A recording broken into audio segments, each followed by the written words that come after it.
Vous, mes frères et sœurs, par quoi j'ai envie de commencer ce thème? Là, on va rentrer là dans le vif du sujet, par le comportement du prophète alayhi salatu wassalam avec ses ennemis. Avec ses ennemis. On va pas parler du prophète alayhi salatu wassalam avec les femmes tout de suite, ou avec les enfants, ou avec les voisins. On va parler du prophète alayhi salatu wassalam avec ses ennemis. Et on sait très bien que lorsqu'on a un ennemi, qu'on est en guerre, la miséricorde, le bon comportement, le respect, les valeurs tombent généralement à l'eau. N'est-ce pas? Ça tombe à l'eau. Voyons un peu comment est-ce que le prophète alayhi salatu wassalam s'est comporté avec l'ennemi. Le prophète alayhi salatu wassalam, il a été persécuté, lui et ses compagnons, insulté, dénigré. Ils lui ont dit de mauvaises paroles, ils l'ont calomnié, ils lui ont dit de très très mauvaises paroles blessantes. Ils ont fait souffrir Bilal, ils ont fait souffrir Ammar, ils ont tué Soumaïa, ils ont fait du mal aux compagnons et le prophète alayhi salatu wassalam est au courant de tout cela. Et ils ont essayé de chasser les musulmans de la Mecque, etc. Et avec tout le mal qu'il a vu, sallallahu alayhi wa sallam, il le considérait encore comme étant l'honnête, le digne de confiance. Et lorsqu'ils avaient des objets de valeur, des choses à confier, et qu'ils voulaient donc les préserver, les protéger, ils allaient les donner à Muhammad sallallahu alayhi wa sallam. Imaginez-vous. Ils ne sont pas d'accord avec lui dans la croyance, ils ne sont pas d'accord avec lui au niveau religion, mais ils ne trouvent pas quelqu'un de plus digne de confiance que Muhammad alayhi salatu wassalam, et donc ils allaient lui donner leur dépôt. Et le jour où le prophète alayhi salatu wassalam a voulu émigrer parce que la vie à la Mecque était impossible, ça y est, le message de l'islam, il n'était pas accepté. Les ennemis de l'islam ont commencé à chercher à le tuer. Alors, ça y est, il va partir. Qu'est-ce qu'il fait? Il dit à Ali ibn Abi Talib, un compagnon, reste ici et dors dans mon lit. Pour deux raisons. Un, pour les tromper, leur faire croire que c'est moi qui dors dans le lit. Et comme vous savez, la guerre est une ruse. Et deuxièmement, pour leur rendre tout ce qu'ils m'ont confié. Tous les dépôts, tu leur rends. Subhanallah. Là, il part par peur qu'ils le tuent. Et il est recherché par les polythéistes et ils veulent tous le tuer. Et au lieu de se dire, puisqu'ils veulent me tuer et j'ai leurs biens, et que moi je vais émigrer vers un autre pays, tant qu'à faire, je prends tous leurs biens et je pars, non, il reste honnête, sallallahu alayhi wa sallam, car c'est l'honnête. Il a toujours été honnête, sallallahu alayhi wa sallam, et il demande à Ali, reste et rends-leur leur dépôt. Où est-ce qu'on a vu ça aujourd'hui? Ou plutôt, est-ce qu'on a déjà vu ça aujourd'hui? Ça, c'était concernant les dépôts. Le prophète alayhi salatu wassalam, comme vous le savez, à l'âge de 40 ans, il reçoit la révélation et il l'a reçu pendant 23 ans. Il est mort à l'âge de 63 ans. Pendant ces 23 ans, c'était des guerres, des combats, c'était des ruses de la part des polythéistes. Ils ont tenté de le faire passer pour un sorcier, un poète, quelqu'un qui divise les membres de la famille, etc., etc., etc. Ils ont tué son oncle Hamza. Ils ont calomnié sa femme Aïcha radiallahu anha en la traitant de fornicatrice. Ils lui ont fait du mal à Uhud, ils l'ont blessé, il a saigné, il a subi et subi et subi. Et avec tout ça, le jour de la conquête de la Mecque, il rentre à la Mecque conquérant avec 10 000 compagnons. Et là, il est en position de force. Et ça, c'est après une vingtaine d'années de combat. Et il rentre. Est-ce qu'il s'est vengé? Est-ce qu'il a dit, aujourd'hui vous allez payer cher, je suis en position de force, on va tous vous tuer, vous les Mécois qui m'avez fait souffrir? Avez-vous oublié ce que vous m'avez fait? Avez-vous oublié ceci et cela? Est-ce qu'il leur a dit de telles paroles? L'histoire témoigne de ce qu'il leur a dit. Et c'est encore écrit noir sur blanc dans les livres d'histoire. Il est rentré et il leur a dit, que pensez-vous que je vais faire de vous aujourd'hui? Imaginez-vous un peu la scène. Et là, ils lui ont dit, tu es un frère généreux, fils d'un frère généreux. Ils essayent de l'amadouer. Pourquoi? Parce qu'ils savent que militairement, ils ne peuvent plus rien. Ils ne peuvent pas combattre. Les musulmans, ils sont trop nombreux. Alors le prophète, alayhi salatu wassalam, il leur a dit, point de blâme pour vous, partez, vous êtes libres. Il n'a pas fait couler une goutte de sang. Qui d'entre nous aurait réagi de cette manière? Qui, et je parle ici aux musulmans et même aux non-musulmans, qui aurait subi tout ce que le prophète, alayhi salatu wassalam, a subi? Et il ne se venge même pas, il ne fait pas couler une goutte de sang, il ne dit même pas une mauvaise parole. Et il leur a laissé la liberté. Ça, c'était notre prophète, alayhi salatu wassalam, avec les ennemis. Wallahi, l'histoire témoigne de son comportement. Thumama ibn Uthayl radiyallahu ta'ala anhu était le fournisseur de grains de blé de la Mecque. Lorsqu'il a embrassé l'islam, donc c'est lui qui leur fournit le blé, les grains de blé. lorsqu'il a embrassé l'islam, il a dit aux habitants de la Mecque, les Qurayshites, écoutez bien, il leur a dit plus aucun grain de blé ne vous parviendra jusqu'à ce que le prophète alayhi salatu wassalam l'autorise. Ça y est, c'est le boycott, je vous donne plus de grains de blé. Les Mecquois, ils sont alarmés, ils ont peur, et pendant cette période, le prophète alayhi salatu wassalam était en conflit avec le peuple de la Mecque, avec les Qurayshites. Les Qurayshites, ils sont en guerre avec lui, mais ils sont quand même partis le voir. Et ils lui ont dit, ô Muhammad, et s'adresse au prophète alayhi salatu wassalam. Ils l'ont supplié par ses liens de parenté. Et ils lui ont dit, envoie un message à Thumama qui vient d'embrasser l'islam et qui a fait un boycott. Et envoie-lui un message afin qu'il nous envoie de quoi manger. Et le prophète alayhi salam, il est en guerre avec eux. Il est en guerre. Logiquement, dis-moi, un gouverneur, il est en guerre avec un pays. Et on lui dit, le pays te supplie. Il veut que tu lui envoies de la nourriture. Qu'est-ce qu'il aurait fait? Qui meurt. Laisse-les. Il n'y a rien pour eux. On est en guerre, non? Qu'est-ce qu'il a dit le prophète alayhi salatu wassalam? Il a dit à Thumama, ne les laisse pas affamés, donne-leur à manger. Ils sont en guerre. Ça, c'était le comportement du prophète alayhi salatu wassalam avec l'ennemi. Aïcha radiyallahu anha lui dit, ô messager d'Allah, as-tu vu un jour plus pénible que celui de la bataille de Uhud? Et la bataille de Uhud, elle a été très dure pour le prophète alayhi salatu wassalam. Et là, il lui a décrit ce qu'il a vécu le jour de Taïf, où ça a été un jour très dur pour lui. C'était un jour très dur. Pourquoi? Parce que le prophète alayhi salatu wassalam, après avoir subi ce qu'il a subi comme épreuve à la Mecque, il a décidé de quitter la Mecque pour aller à Taïf. Et quand il arrive à Taïf, il cherche donc refuge auprès de ces gens-là. Ils ont refusé son message, ils l'ont insulté et ils ont appelé les petits voyous de la ville avec des pierres pour qu'ils chassent le prophète alayhi salatu wassalam de Taïf. Et c'est ce qui a été fait. Le prophète alayhi salatu wassalam a été chassé de Taïf. Et il arrive à Qarn al-Tha'alib. Et le hadith il est rapporté par l'imam al-Bukhari. Le prophète alayhi salatu wassalam, il arrive dans un endroit qui s'appelle Qarn al-Tha'alib. Et là, il y a un nuage qui se met au-dessus de sa tête.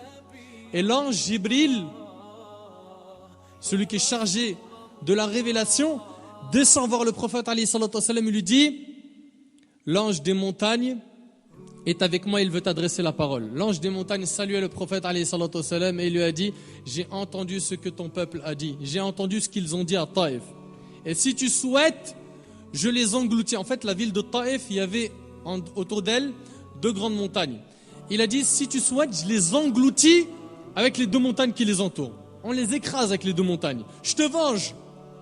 Qu'est-ce qu'il a dit le prophète alayhi salatu wassalam, alors qu'il saigne et qu'il s'est plaint à Allah subhanahu wa ta'ala de l'injustice qu'il a subie? Qu'est-ce qu'il a dit à ce moment-là? Tue-les, fais couler le sang. Il a dit, laisse-les en vie, car j'ai espoir que dans leur descendance, il y en aura qui attesteront qu'il n'y a qu'un seul Dieu qui est Allah et que Muhammad alayhi salatu wassalam est son messager. J'ai espoir en leur descendance. Peut-être qu'ils sont mauvais, mais qui sait, peut-être leurs descendants seront bons. Où est-ce qu'on a vu une telle miséricorde? Et à ceux qui disent le prophète alayhi salatu wassalam aimait faire couler le sang, c'était un terroriste. Où est-ce que vous avez lu ça? Dans quel livre? Dans quel livre? Regardez un petit peu comment il s'est comporté avec l'ennemi. Il est en position de force. Il a l'ange des montagnes qui est à ses côtés. Il lui dit juste, engloutis-les, il les engloutit. Et il choisit plutôt de pardonner et de tourner la page.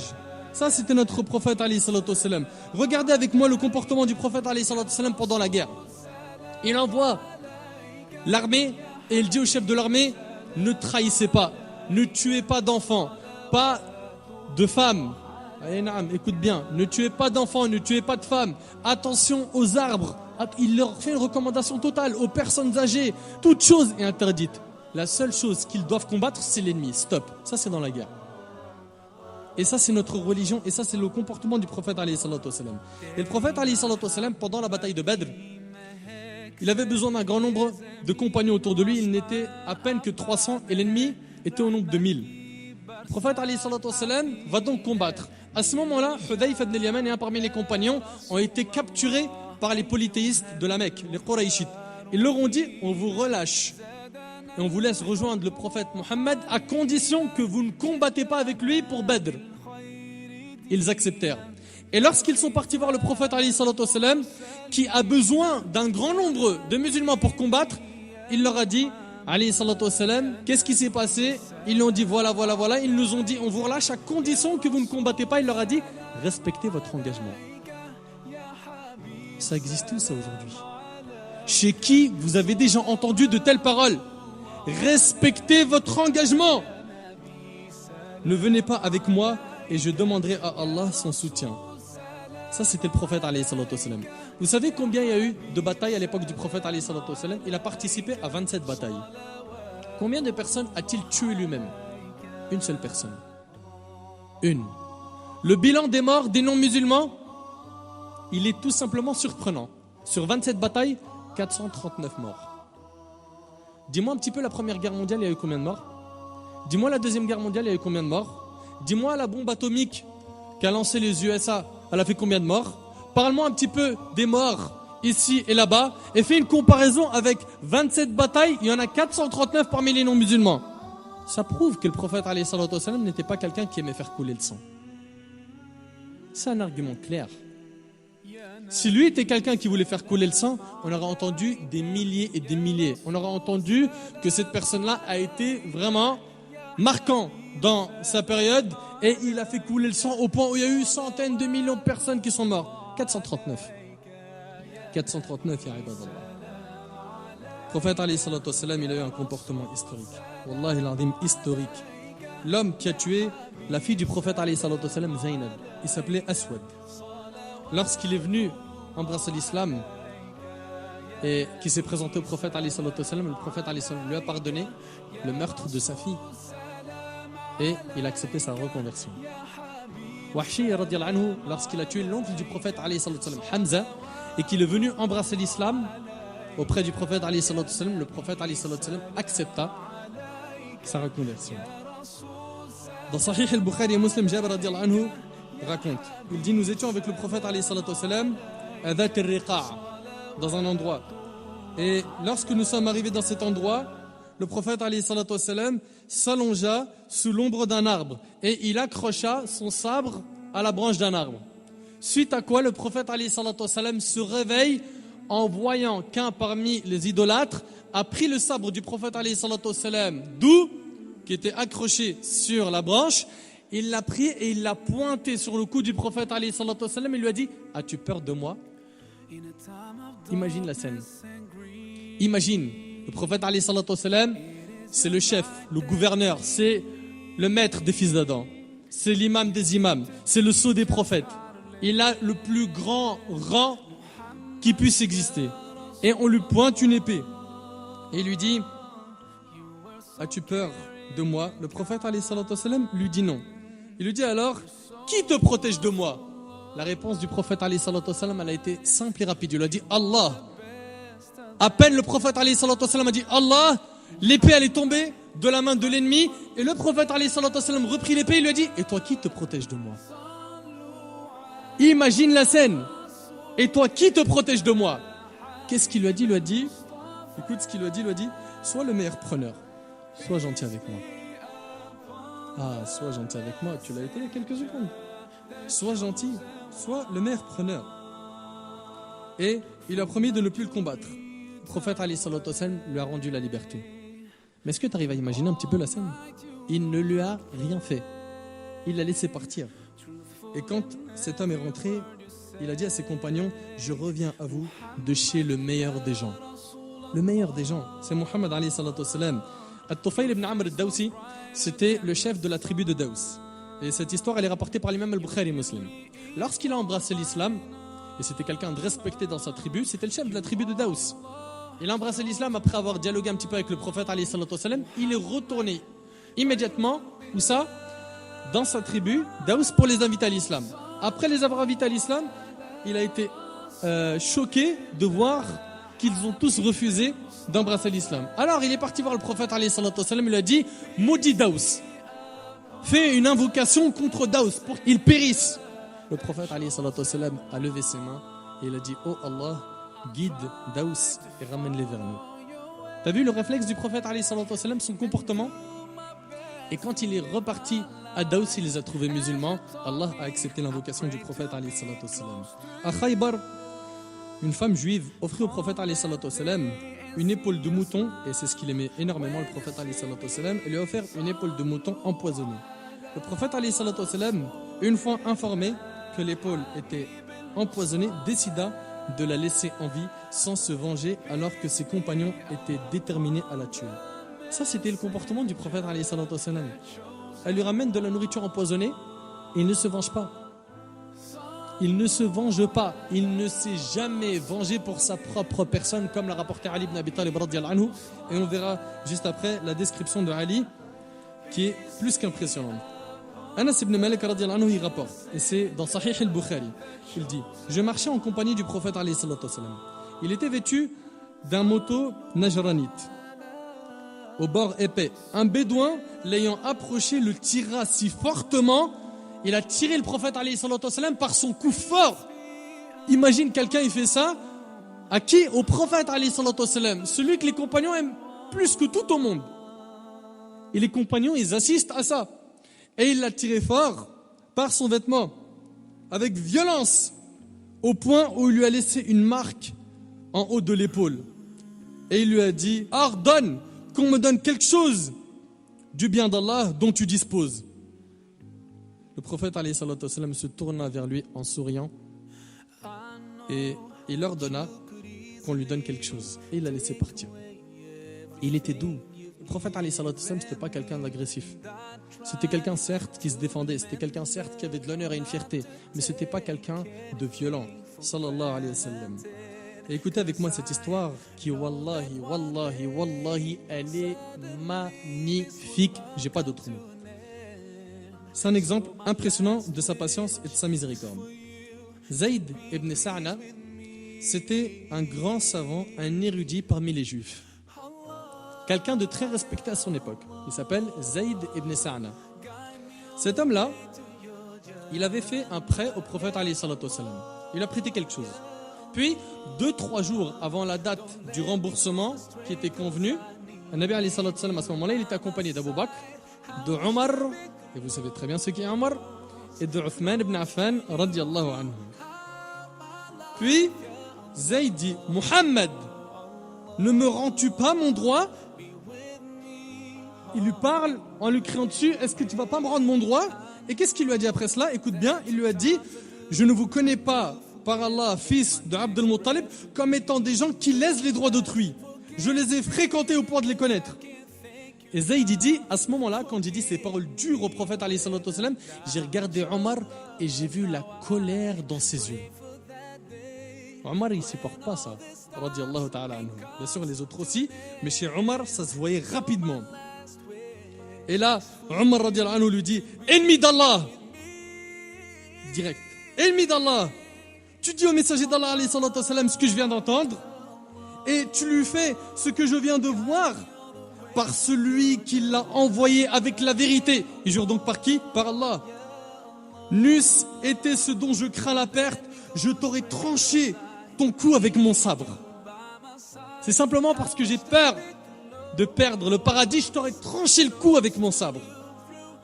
Et là, le prophète alayhi salatu wassalam regarde Omar dans le calme et le sérieux, puis lui dit: en vérité, nous avions plus besoin d'autre chose que d'une telle réaction de ta part, ô Omar. Nous avions besoin que tu ordonnes à chacun de nous de respecter son engagement vis-à-vis de l'autre.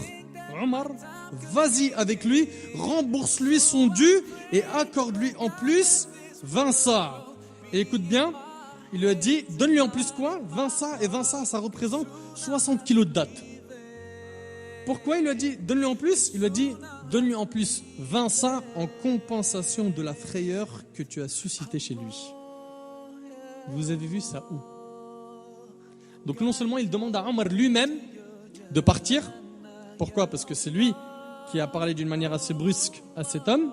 Et il lui a dit, pour la peur, donne-lui une compensation, 60 kilos de date. Qu'en pensez-vous? Omar radiyallahu anhu prend donc la route avec lui. Et à ce moment-là, Zayd ibn Sa'na, l'érudit, le grand savant juif, lui dit: oh Omar, il lui dit: est-ce que tu sais qui suis-je? Il lui a dit non. Il lui a dit: je suis Zayd ibn Sa'na. Et là, Omar lui dit, l'érudit, le grand savant juif. Omar, il a été impressionné parce que c'était quelqu'un quand même de très respecté chez les juifs. Il a dit, l'érudit. Il lui dit, oui, l'érudit. Et là, Omar lui a dit, qu'est-ce qui t'a poussé à dire au messager d'Allah ce que tu lui as dit tout à l'heure? Pourquoi est-ce que tu lui as dit ça? Et là, Zayd dit, oh Omar, j'ai reconnu tous les signes de la prophétie sur le visage du messager d'Allah lorsque je l'ai observé. Sauf 2 signes que je n'ai pas testés chez lui. Et j'ai voulu les tester. Écoute les 2 signes. C'est le savant juif qui le teste. Il a dit, le premier signe, c'est que sa bonté l'emporta chez lui sur l'agressivité et que l'agressivité à son encontre ne fait que d'augmenter sa bonté. Et il lui a dit, Omar, j'ai testé ces 2 signes, je te prends à témoin, oh Omar, que j'agrée Allah comme Seigneur, l'islam comme religion et Muhammad comme prophète. Omar et Zayd rentrèrent trouver le prophète alayhi salatu wassalam et Zayd dit Ashhadu an la ilaha illallah wa ashhadu anna Muhammad Rasulullah. Il a embrassé l'islam par le comportement du prophète alayhi salatu wassalam. Vous imaginez un petit peu? Ça, c'était le comportement du prophète alayhi salatu wassalam. L'agressivité à son encontre ne faisait qu'augmenter sa bonté. Que cela nous serve de leçon. C'est pas des histoires qu'on raconte pour dire Masha'Allah, magnifique était le prophète alayhi salatu wassalam. Bien sûr qu'il était magnifique alayhi salatu wassalam. Mais on doit tirer des leçons de tout ça. Quand quelqu'un est agressif envers nous, on a le mode d'emploi. On a notre exemple. Muhammad alayhi salatu wassalam. Et cette longue histoire, elle est rapportée par l'imam Ibn Hibban dans son Sahih. Aujourd'hui, les gens cherchent le comportement dans tout sauf l'islam, alors que dans notre religion, nous avons tout. Comportons-nous comme le prophète alayhi salatu wassalam et vous verrez que tous les gens s'intéresseront à l'islam, voire même ils embrasseront l'islam. Le prophète alayhi salatu wassalam est le premier qui a appelé au bon comportement avec les enfants avant même l'UNICEF. Le premier à avoir appelé au bon comportement envers les prisonniers avant même les conventions de Genève fut le prophète alayhi salatu wassalam. Le premier à avoir appelé au bon comportement avec les femmes avant le mouvement de libération des femmes fut le prophète alayhi salatu wassalam. Le premier à avoir appelé aux droits de l'homme avant même la déclaration des droits de l'homme et du citoyen en 1789 fut le prophète alayhi salatu wassalam. Le premier à avoir recommandé la libération des esclaves avant la déclaration universelle des droits de l'homme en 1945 à New York fut le prophète alayhi salatu wassalam. Le premier à appeler aux droits des animaux avant même l'association Greenpeace et WWF fut le prophète alayhi salatu wassalam. C'est notre exemple dans toute chose sallallahu alayhi wa sallam.